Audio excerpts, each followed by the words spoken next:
Hello बच्चों, welcome to एकेडेक्सल। तो आज हम स्टार्ट कर रहे हैं अपने अमाइंस का लेक्चर नंबर 4। ठीक है, तो फोर्थ लेक्चर हम स्टार्ट करते हैं। चलिए, तो लेक्चर स्टार्ट करने से पहले मैं बात करता हूं कि हमने आज क्या क्या क्या टॉपिक पढ़ने हैं। तो सबसे पहला जो टॉपिक अपने को पढ़ना है वो है हेलोजिनेशन, सेकंड नाइट्रेशन, फिर सल्फोनेशन। ठीक है, बाकी अदर टाइप की रिएक्शंस वगैरह पढ़नी है, तो कुछ केमिकल रिएक्शन एंड कुछ केमिकल प्रॉपर्टीज। ठीक है, तो ये सारी आज की हमारा डिस्कशन रहेगा, आज की बातें हम करेंगे। तो सबसे पहले हम स्टार्ट करते हैं हेलोजिनेशन से।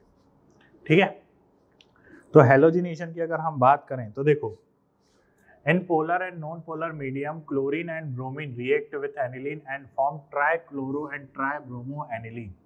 देखो, होता क्या है कि आप जानते हो कि जब हम एनिलीन बनाते हैं, ठीक है, तो एनिलीन की रिएक्शन जब मैं किसी भी हेलोजन से करवाऊं in the presence of polar या नॉन पोलर मीडियम, पोलर में हम H2O ले ले या नॉन पोलर कुछ भी ले ले, तो आप जानते हो कि ये जो NH2 ग्रुप है, ये NH2 ग्रुप जो है ये प्लस एम इफेक्ट लगाता है। प्लस एम इफेक्ट लगाएगा तो ऑर्थो एंड पैरा पोजिशन पे हाई इलेक्ट्रॉन डेंसिटी बढ़ेगी।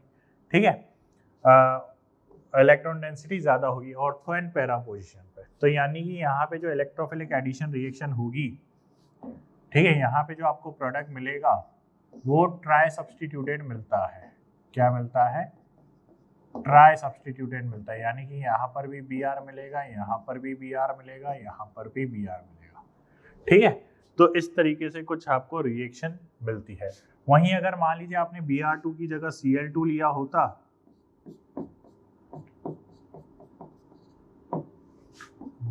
Cl2 लिया होता पोलर सॉल्वेंट में, ठीक है, तो यहाँ पर आपको ट्राई सब्सटीट्यूटेड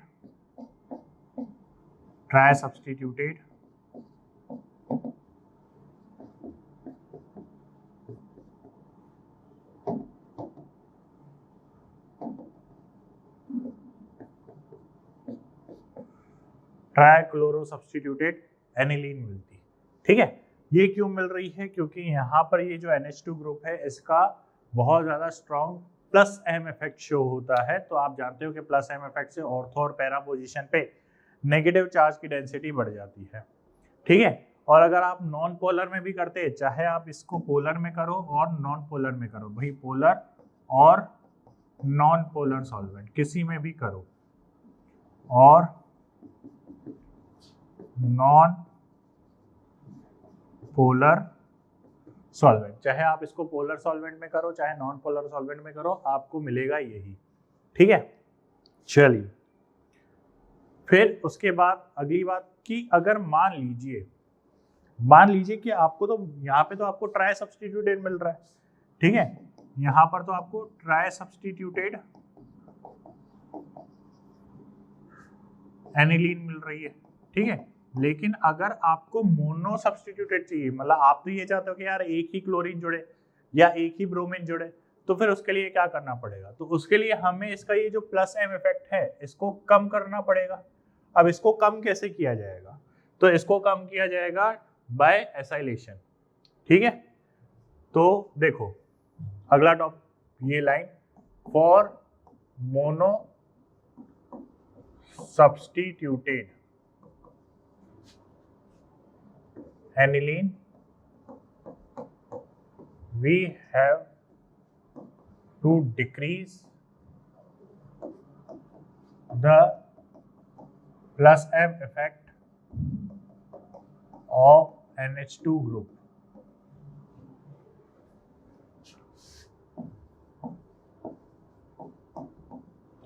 in aniline, ठीक है, by acetylation,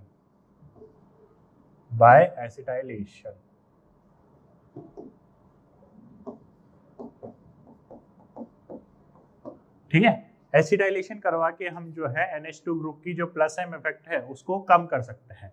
कैसे? देखो, एसिटाइलेशन करना मैंने अभी सिखाया था आपको पिछले लेक्चर में कि जब आप NH2 ग्रुप को रिएक्ट करवाएंगे विथ एसिटाइल क्लोराइड, तो क्या होगा कि ये नाइट्रोजन के लोन पेयर यहाँ अटैक करेंगे और यहाँ से क्लोरीन बाहर निकलेगा। तो क्या होगा, देखिए जैसे ही क्लोरीन बाहर निकलेगा क्या होगा,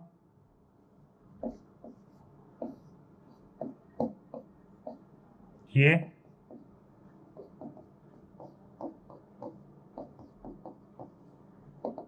बनेगा।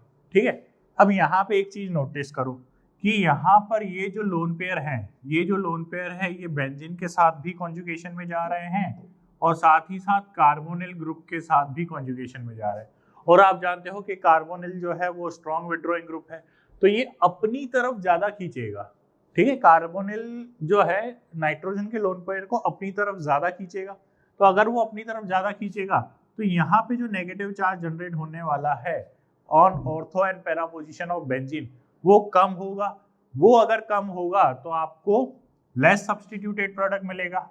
और इस केस में जब आप इसको Br2 के साथ रिएक्ट कराओगे, इस केस में आप Br2 के साथ रिएक्ट कराओगे इन पोलर सॉल्वेंट, तो आपको इस केस में मोनो सब्स्टिट्यूटेड प्रोडक्ट मिलेगा। क्या मिलेगा, मोनो सब्स्टिट्यूटेड। ठीक है, चाहे आप ऑर्थो ले लीजिए या आप पैरा ले लीजिए। ठीक है, तो आपको मोनो सब्स्टिट्यूटेड प्रोडक्ट मिलेगा इन केस ऑफ प्रोटेक्शन।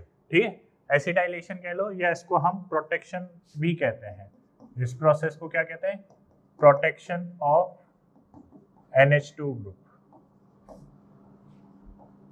ठीक है, NH2 ग्रुप का प्रोटेक्शन कर दिया, तो प्रोटेक्शन करके आप जो है वो मोनो सब्स्टिट्यूटेड प्रोडक्ट ऑब्टेन कर सकते हो। ठीक है, तो यहां तक आई थिंक आपकी बातें सारी क्लियर होगी। अब चलिए तो नेक्स्ट स्टार्ट करते हैं हम नाइट्रेशन। नाइट्रेशन क्या होता है अब समझो। नाइट्रेशन का मतलब क्या होता है कि addition of NO2 group. Nitration का मतलब क्या होता है,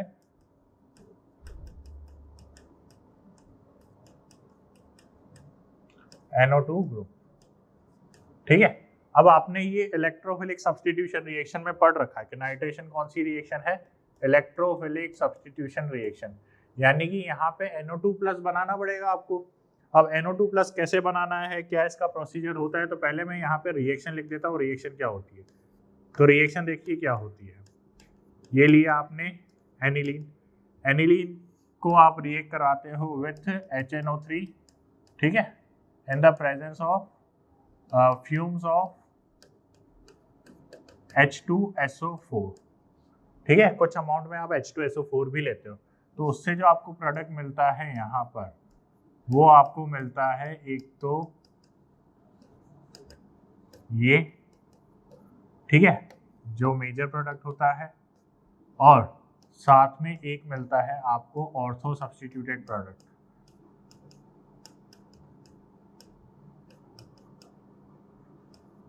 ठीक है, ये जो होता है ये होता है माइनर। अब ये कैसे मिला, क्या इसका प्रोसीजर होता है, क्या इसका मैकेनिज्म है, इसको समझो। तो इसका मैकेनिज्म क्या है,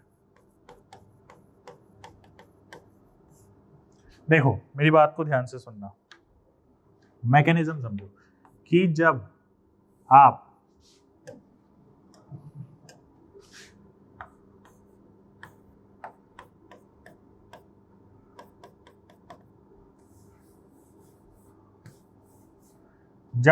HNO3 लेते हो, ठीक है, जब आप HNO3 लेते हो और उसको रिएक्ट करवाते हो H2SO4 के साथ, ठीक है, तो ध्यान से देखो होता क्या है कि ये हो गया आपका, देखो ये हो गया आपका HNO3, ठीक है, और ये हो गया आपका H2SO4। ठीक है, HNO3 ट्रायगोनल प्लेनर टाइप का होता है। ये मैं थोड़ा सा सही से बना देता हूँ, वरना तुम्हें लगेगा मास्टर को एक स्ट्रक्चर सही से बनानी नहीं आती। देखो ये HNO3 का स्ट्रक्चर हो गया, ये H2SO4 हो गया। आप जानते हो कि HNO3 भी नाइट्रिक एसिड है, स्ट्रॉन्ग मतलब एसिड है, और H2SO4 भी एसिड है। लेकिन जब आप इसको मिक्स करोगे तो आप जानते हो कि H2SO4 जो ज़्यादा स्ट्रॉन्ग एसिड है, तो इस मिक्सचर में वो एसिड की तरह बिहेव करेगा, ये बेस की तरह बिहेव करेगा। तो इसीलिए ये तो H प्लस देगा और ये OH माइनस देगा, तो यानी कि इस HNO3 में से क्या निकल रहा है? OH निकल रहा है। क्या निकल रहा है? OH माइनस निकल रहा है, जिसकी वजह से इससे क्या बनेगा? इससे बनेगा NO2 प्लस। देखो OH माइनस निकलेगा तो इससे क्या बनेगा? NO2 प्लस बनेगा। यही NO2 जो है अपना क्या बनता है? इलेक्ट्रोफाइल बनता है। ये क्या बनता है? अपना इलेक्ट्रोफाइल बनता है। अब इसी इलेक्ट्रोफाइल से अगले स्टेप में क्या है? एनिलीन रिएक्ट कर लेती है। तो अगले स्टेप में क्या होगा? स्टेप 2। भाई ये जो था अपना स्टेप 1 था, ठीक है, जिसमें HNO3 और H2SO4 के मिक्सचर की वजह से HNO3 से मजबूरन OH माइनस निकलता है, क्योंकि H2SO4 स्ट्रॉन्ग एसिड की तरह बिहेव करता है। तो जब OH माइनस निकलता है तो ये NO2 प्लस बन गया। NO2 प्लस जो है वो इलेक्ट्रोफाइल की तरह एक्ट करता है, और एनिलीन जो है,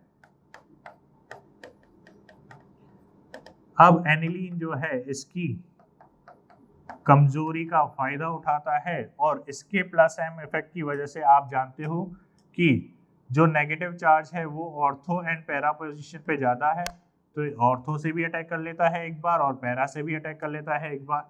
तो यहाँ पे दो प्रोडक्ट मिलते हैं आपको, ठीक है, जैसा कि आपको यहाँ पे दिख ही रहा है, major and minor, ortho substituted and para substituted. तो यहाँ पे जो आपको प्रोडक्ट मिलता है, यहाँ पे जो आपको प्रोडक्ट मिलता है वो क्या मिलता है? एक तो पैरा सब्सटीट्यूटेड, ठीक है, और एक मिलता है आपको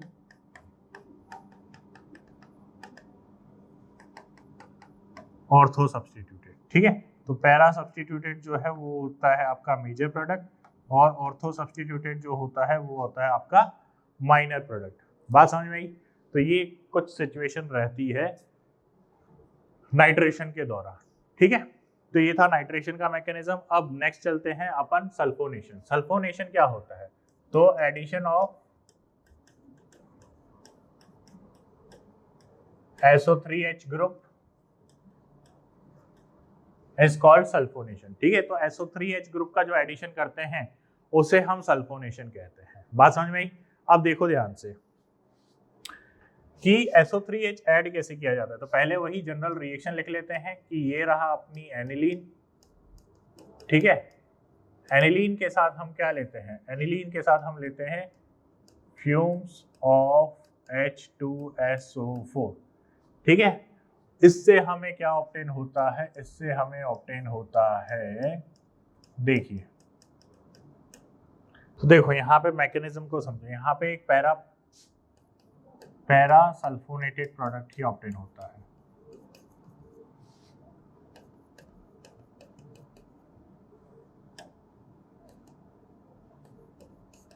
ठीक है। यहाँ पे आपको यही मिलता है जिसको हम सल्फोनिलिक एसिड भी बोलते हैं, ठीक है। क्या बोलते हैं इसको? सल्फोनिलिक एसिड, ठीक है। अब ये कैसे ऑब्टेन होती है इसको समझो, इसका मैकेनिज्म समझो। देखो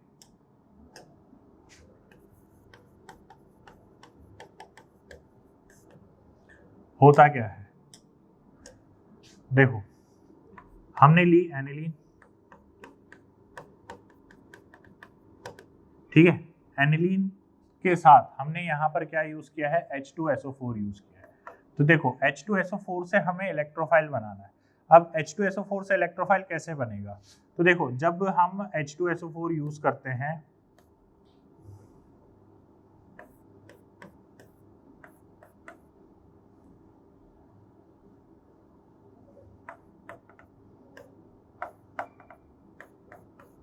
ठीक है, H2SO4 यूज करते हैं, ठीक है। तो यहाँ पर होता है सेल्फ प्रोटोनेशन। जैसे यहाँ से H2O निकल रहा है, मतलब सेल्फ प्रोटोनेशन हो रहा है, एक H प्लस लूज कर रहा है, एक H प्लस एक्सेप्ट कर रहा है, जिसकी वजह से ऐसा समझो कि ये वाला जो सल्फ्यूरिक एसिड है ये क्या कर रहा है? OH माइनस लूज कर रहा है, जिसकी वजह से यहाँ पर क्या बनेगा? SO3H प्लस, SO3H प्लस बन गया। यहाँ पर ये हो गया आपका क्या? इलेक्ट्रोफाइल। अब ये इलेक्ट्रोफाइल हो गया। अब क्या होता है, स्टेप 2 वही एनिलीन की रिएक्शन, एनिलीन अटैक करता है, क्या होगा देखो,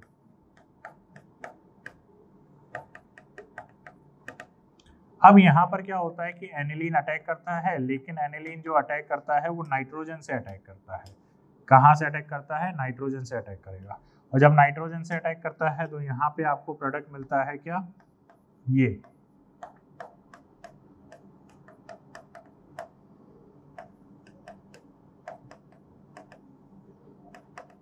ठीक है, ये प्रोडक्ट मिलता है। लेकिन जब रीअरेंजमेंट हो जाता है, यहाँ पर क्या होता है, रीअरेंजमेंट होता है, और रीअरेंजमेंट होके यहाँ पर आपको जो है पैरा सब्स्टिट्यूटेड प्रोडक्ट मिलता है, ठीक है। तो पैरा सब्स्टिट्यूटेड प्रोडक्ट आपको मिलता है बाय रीअरेंजमेंट, ठीक है। और आप ध्यान से देखिए कि यहाँ पे ये एसिडिक पार्ट है और यहाँ पे ये बेसिक पार्ट है। तो यहाँ पर एक चीज होती है जो वर्ड आपने बायो में भी पढ़ा है कि यहाँ से ये H+ जो है इस तरफ शिफ्ट हो जाता है, जिससे यहाँ पे बनता है ज्विटर आयन। क्या बनता है, ज्विटर आयन। ज्विटर आयन क्या होता है,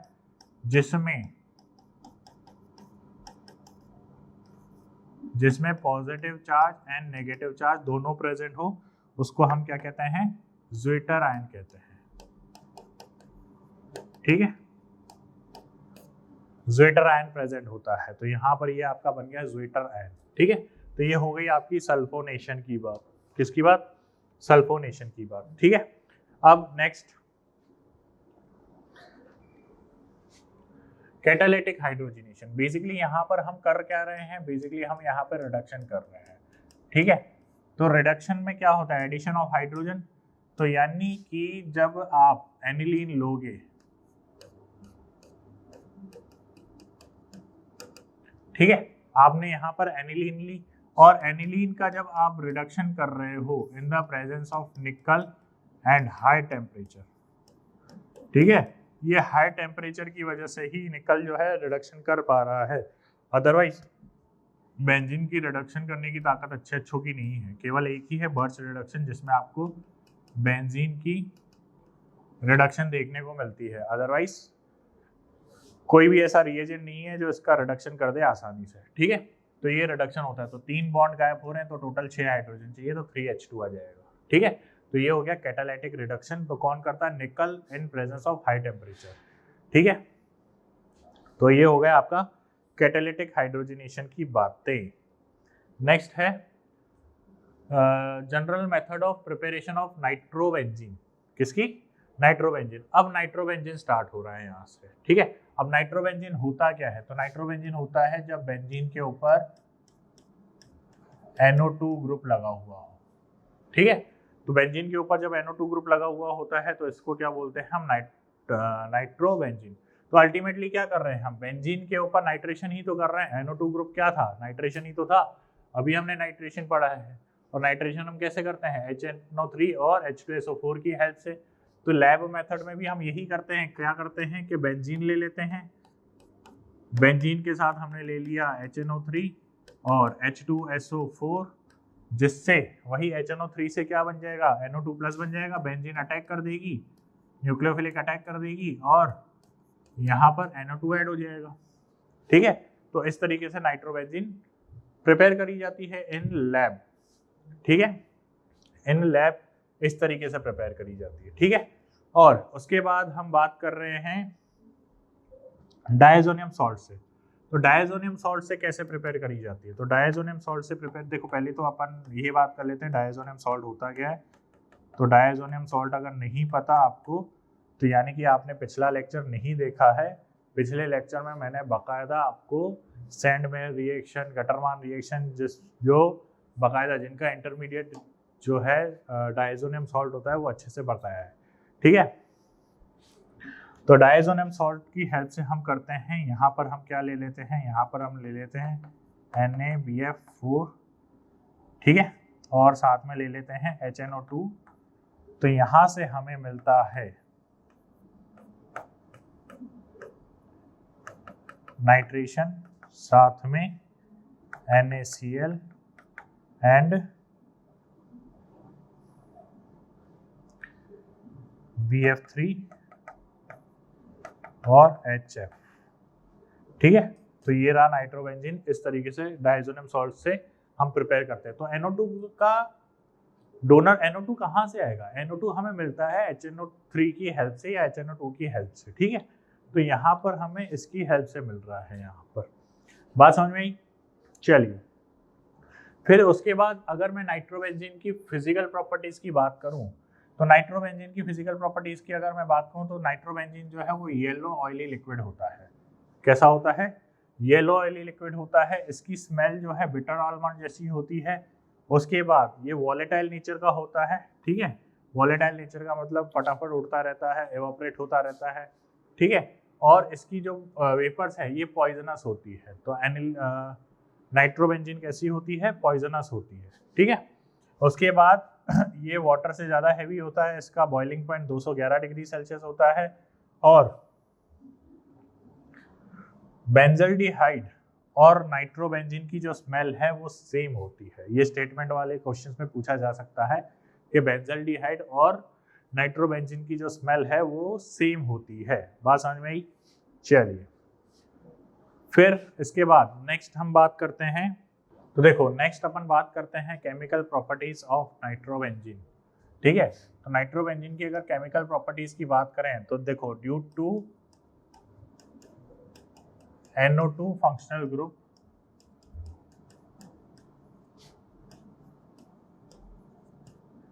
this molecules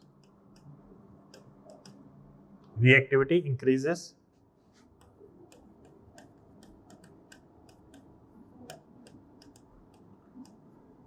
ठीक है, NO2 ग्रुप की वजह से जो है NO2 ग्रुप की वजह से जो है इसकी रिएक्टिविटी बढ़ जाती है।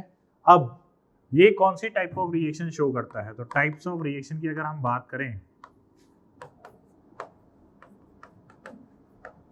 टाइप ऑफ रिएक्शन की बात करें तो पहली है इलेक्ट्रोफिलिक सब्स्टिट्यूशन रिएक्शन। कौन सी है? Electrophilic substitution reaction. और दूसरी है न्यूक्लियोफिलिक ट्यूशन रिएक्शन। ठीक है, एक तो न्यूक्लियोफिलिक सब्स्टिट्यूशन रिएक्शन, एक electrophilic substitution reaction. Generally nitrobenzene जो है वो दो टाइप की रिएक्शन शो करता है। अब यहाँ पर देखो, यहाँ पे नाइट्रोबेंजीन की रिएक्शन हम पहले तो करवा रहे हैं HNO3 और H2SO4 के साथ। किसके साथ? HNO3 और H2SO4 के साथ। ठीक है, तो याद करो ये कौन सी रिएक्शन है? अभी आपने पढ़ी थी, अभी एनिलीन के केस में आपने पढ़ी थी कि ये एक नाइट्रेशन रिएक्शन है। कौन सी रिएक्शन है? नाइट्रेशन रिएक्शन है। ठीक है, अब इसमें से नाइट्रेशन रिएक्शन किस तरीके से होगी? आप जानते हो कि यहाँ पर H2SO4 और HNO3 का जो मिक्सचर है, तो H2SO4 स्ट्रॉन्ग एसिड की तरह बिहेव कर रहा है, HNO2 जो है वीक एसिड की तरह बिहेव कर रहा है। तो HNO3 से OH माइनस निकलेगा, OH माइनस निकलेगा तो NO2 प्लस बनेगा, और वही NO2 प्लस जो है इलेक्ट्रोफाइल की तरह एक्ट करेगा। एंड अब NO2 में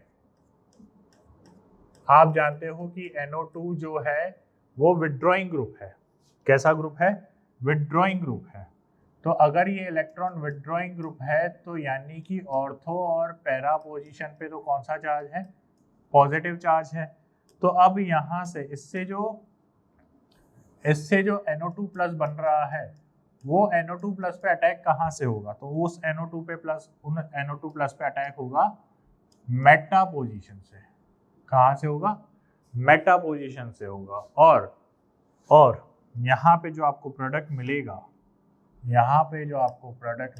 वो मिलेगा ये।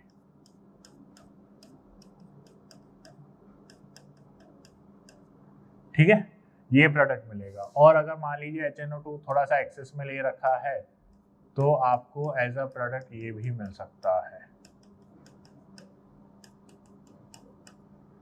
ठीक है, यहाँ पे आपको एज अ प्रोडक्ट ये मिलेगा। ठीक है, चलिए नेक्स्ट, फ्यूमिंग ऑफ H2SO4 ये भी अभी पढ़ी थी क्या होता है। तो फ्यूमिंग ऑफ H2SO4 में क्या होता है? आपने अभी पढ़ी थी कि ये एक सल्फोनेशन रिएक्शन है। क्या है? सल्फोनेशन रिएक्शन है। अभी आप पीछे पढ़ के आए हो सल्फोनेशन रिएक्शन, ये रही, ठीक है। H2SO4 में सेल्फ प्रोटोनेशन होता है जिसकी वजह से इलेक्ट्रोफाइल जनरेट होता है। क्या इलेक्ट्रोफाइल क्या जनरेट होता है यहाँ पर? SO3H+, ठीक है। और रिएक्शन आप किससे करवा रहे हो? यहाँ पर रिएक्शन आप करवा रहे हो नाइट्रोबेंजीन से, ठीक है। अब नाइट्रोबेंजीन आप जानते हो कि ये एक स्ट्रॉन्ग विड्रॉइंग ग्रुप है, तो यानी कि ऑर्थो एंड पैरा पोजीशन पे तो पॉजिटिव चार्ज है, तो अटैक कहाँ से होगा? अटैक होगा मेटा पोजीशन से। और अगर अटैक मेटा पोजीशन से होगा तो SO3H कहाँ जुड़ेगा? SO3H जुड़ेगा मेटा पोजीशन पे। कहाँ जुड़ेगा?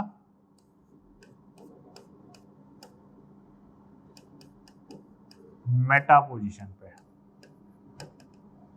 ठीक है। SO3H कहाँ जुड़ रहा है? मेटा पोजीशन पे जुड़ रहा है। उसके बाद ये देखो, ये हेलोजिनेशन रिएक्शन हो गई, ठीक है। ये कौन सी रिएक्शन है आपकी? हेलोजिनेशन रिएक्शन,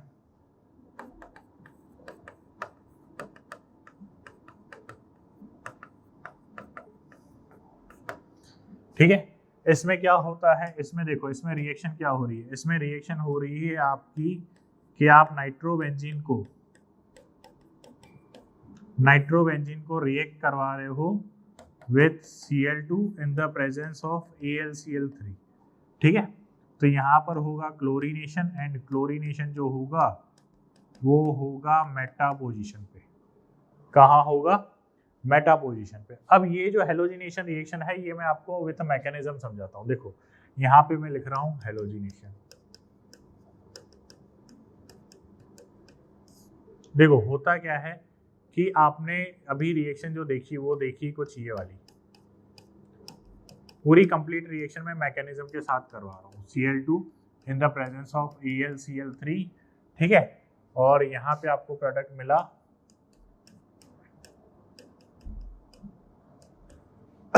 ये। तो इस रिएक्शन का मैकेनिज्म क्या था, ठीक है, हाउ दिस रिएक्शन प्रोसीड, तो वी विल डिस्कस दैट, ठीक है। तो होता क्या है यहाँ पर देखिए, यहाँ पर क्या ले रखा है आपने? AlCl3 ले रखा है जो कि है आपका लुईस एसिड, ठीक है। और साथ में आपने ले रखा है Cl2। तो क्लोरीन के जो लोन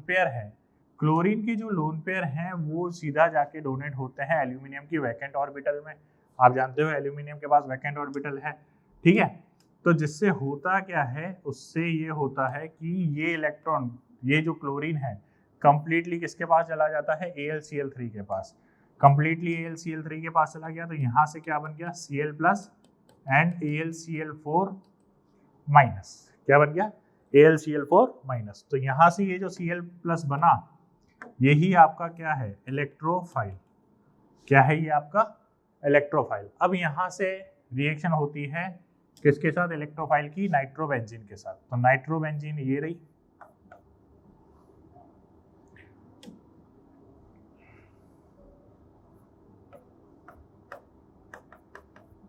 ये नाइट्रोबेंजीन, और रिएक्शन होगी क्लोरीन के साथ, इलेक्ट्रोफाइल के साथ, ठीक है, क्लोरीन कैटायन के साथ। अब आप जानते हो कि मेटा पोजीशन पे से अटैक होगा, तो यहाँ पर ये जो जुड़ेगा, ये कहाँ जुड़ेगा? ये जुड़ेगा कुछ इस तरीके से,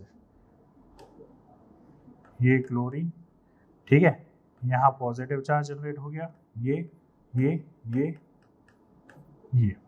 ठीक है। अब यहाँ पर क्या हो रहा है? यहाँ पर रेजोनेंस होने लग जाएगा, ये इलेक्ट्रॉन यहाँ से यहाँ ट्रांसफर, तो यहाँ पर प्रोडक्ट क्या बनेगा?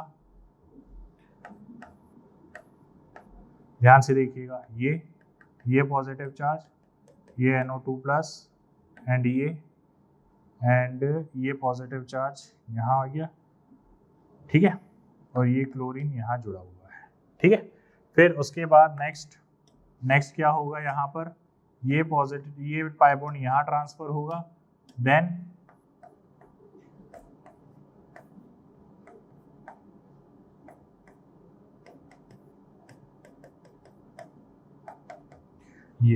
ये तीन यहाँ पर रेजोनेटिंग स्ट्रक्चर्स बन रही है, ठीक है। अब होगा क्या, देखो यहाँ पे ध्यान से देखो कि जो बेंजीन रिंग है, बेंजीन रिंग की एरोमेटिसिटी खो गई है। तो बेंजीन की एरोमेटिसिटी वापस लाने के लिए क्या होगा, क्या होगा, तो ध्यान से देखिए, इनमें से किसी भी एक स्ट्रक्चर में आप जानते हो कि यहाँ पर हाइड्रोजन भी प्रेजेंट है, तो ये हाइड्रोजन यहाँ पर अपने यहाँ पे अपना H+ की तरह निकलेगा। किसकी तरह निकलेगा, H+ की तरह निकलेगा।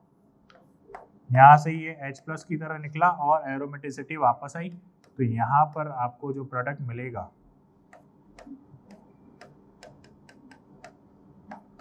वो ये निकलेगा। ठीक है, और यहाँ से ये जो H+ निकल रहा है ये जाएगा AlCl4 के पास, एंड यहाँ से मिलेगा इसको HCl and AlCl3 as it is वापस। तो ये हो गया आपका प्रोडक्ट। ठीक है, मेटाक्लोरो नाइट्रोबेंजीन। ठीक है, यहाँ पर ये आपको इस तरीके से रिएक्शन होती है, यहाँ पे आपको ये इस तरीके से प्रोडक्ट मिलता है। ठीक है, चलिए, तो ये हो गई हेलोजिनेशन की भी बात। तो आई थिंक आपको सल्फोनेशन, नाइट्रेशन एंड हेलोजिनेशन तीनों रिएक्शन अच्छे से समझ में आ चुकी है। नेक्स्ट अपन बात करते हैं नाइट्रोबेंजीन की। नाइट्रोबेंजीन में देखो, यहाँ पर आप ध्यान से देखो, यहाँ पर आपने क्या लिया है, यहाँ पर आपने iron chloride, tin chloride, H2, palladium, ये सब ले रखा है। तो ये सब क्या है, ये सब रिड्यूसिंग एजेंट है। क्या है, रिड्यूसिंग एजेंट है। ध्यान से देखो कि सब की सब रिएक्शन जो है वो रिडक्शन की है। तो रिडक्शन करेंगे तो यहाँ पर क्या बनेगा, यहाँ पर बनेगा रिडक्शन मतलब removal of oxygen, addition of hydrogen, तो यहाँ पर बनेगा एनिलीन। क्या बनेगा, एनिलीन। ठीक है, फिर उसके बाद जब जिंक अमोनियम क्लोराइड लोगे तो इस केस में क्या बनेगा, तो इस केस में बन रहा है, देखो ये आपको डायरेक्ट याद ही रखना पड़ेगा। ठीक है, एन हाइड्रोक्सी एनिलीन। क्या बन रहा है, एन हाइड्रोक्सी एनिलीन। ठीक है, फिर उसके बाद नेक्स्ट, जब आप आयरन और H2O का यूज कर रहे हो, तो आयरन और H2O के केस में यहाँ पर क्या बनेगा, यहाँ पर बनेगा ये।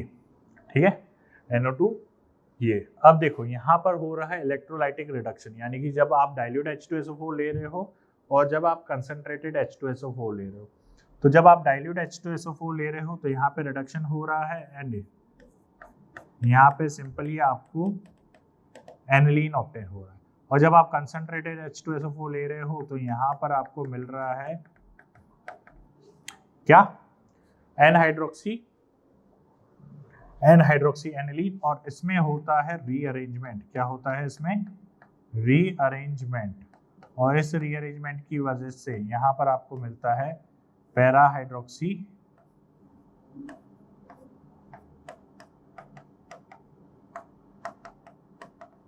एनिलीन। ठीक है, क्या मिलता है आपको यहाँ पर, पैरा हाइड्रोक्सी एनिलीन।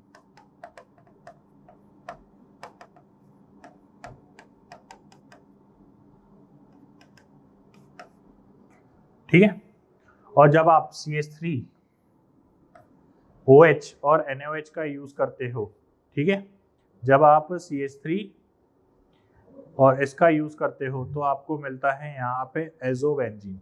क्या मिलता है, एजोबेंजीन।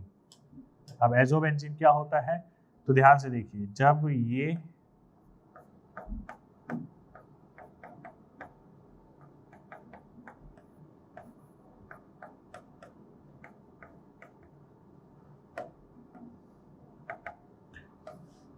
ठीक है, एजॉक्सीबेंजीन।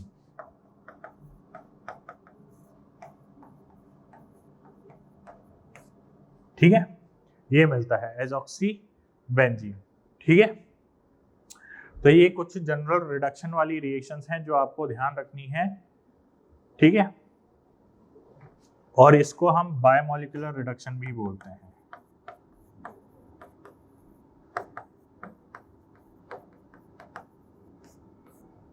क्या बोलते हैं, बायोमोलिकुलर रिडक्शन। ठीक है, अब बायोमोलिकुलर रिडक्शन इसके अलावा एक और होती है जिसमें हम एजोबेंजीन बनाते हैं एंड एजोबेंजीन बनाते हैं। देखो क्या होता है उसमें, हमने लिया नाइट्रोबेंजीन, सेम। इसमें हम क्या लेते हैं, इसमें हम लेते हैं या तो हम लिथियम एल्यूमिनियम हाइड्राइड ले लेते हैं, ठीक है, या फिर हम सोडियम टिन हाइड्राइड ले लेते हैं, ठीक है।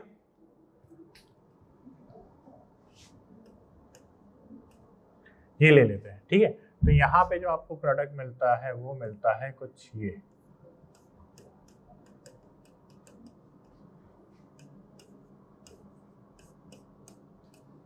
ठीक है। ये भी एक बायोमोलिकुलर रिडक्शन का एग्जांपल है। इसको बोलते हैं एजोबेंजीन। क्या बोलते हैं? एजोबेंजीन।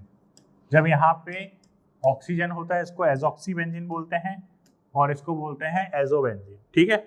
और जब हम यहाँ पर अगर नाइट्रोबेंजीन के साथ हम या तो जैसे जिंक और एथेनॉल का यूज कर लें, ठीक है, तो यहाँ पे हमें मिलता है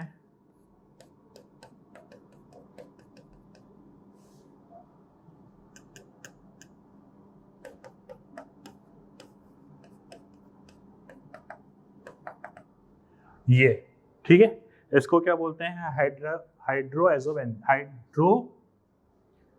हाइड्राएजोबेंजीन। क्या बोलते हैं? हाइड्राएजोबेंजीन, ठीक है। जब हम जिंक यूज करते हैं, जब लिथियम एल्यूमिनियम हाइड्राइड या टिन हाइड्राइड यूज करते हैं तो एजोबेंजीन, और जब हम इथेनॉल और सोडियम हाइड्रोक्साइड यूज करते हैं तो इसको बोलते हैं हम एजॉक्सीबेंजीन। तो ये जो एग्जांपल है ये सब के सब एग्जांपल किसके हैं? बायोमोलिकुलर रिडक्शन के। किसका एग्जांपल है ये?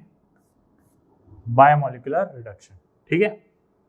तो अगर आपको नीट की एनोटेड पीडीएफ चाहिए, लेक्चर्स की पीडीएफ चाहिए, चैप्टर वाइज असाइनमेंट चाहिए, लेक्चर वाइज असाइनमेंट चाहिए, माइनर टेस्ट, मेजर टेस्ट, या फिर प्रीवियस ईयर क्वेश्चंस का वीडियो सॉल्यूशन चाहिए, तो ये सब हमारी वेबसाइट पे अवेलेबल है www.acadexcel.com पर। आप उस पर विजिट करिए और आपको बहुत सारे कोर्सेज एंड ये सारी चीज़ें वहाँ पर अवेलेबल होगी। उसके बाद अगर आपको ये वीडियोस अच्छा लग रहा है तो चैनल को लाइक करिए, सब्सक्राइब करिए, अपने दोस्तों यारों में शेयर कीजिए और बेल आइकन को ज़रूर प्रेस करिएगा ताकि आपको नेक्स्ट वीडियो की नोटिफिकेशन मिलती रहे। और जो भी आपके डाउट वगैरह हो आप उसको कमेंट सेक्शन में ज़रूर मेंशन करिएगा ताकि हम नेक्स्ट वीडियो में उसको सॉल्व करने की कोशिश कर सकें। Thank you.